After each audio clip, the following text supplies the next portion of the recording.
சொக்கனுக்கு பக்கத்திலே சோடி என்று வந்தவளே நூல் புடவையில் ஒளிஞ்சுக்கிட்டு நினைச்ச தாளம் போடணுமே.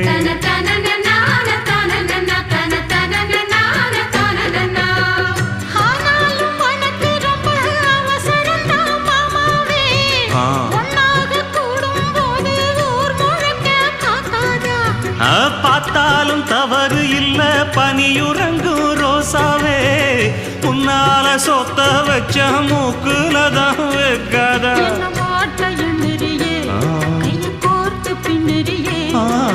பாட்ட பாடி பல விதமா சேட்ட பண்ணுறியே.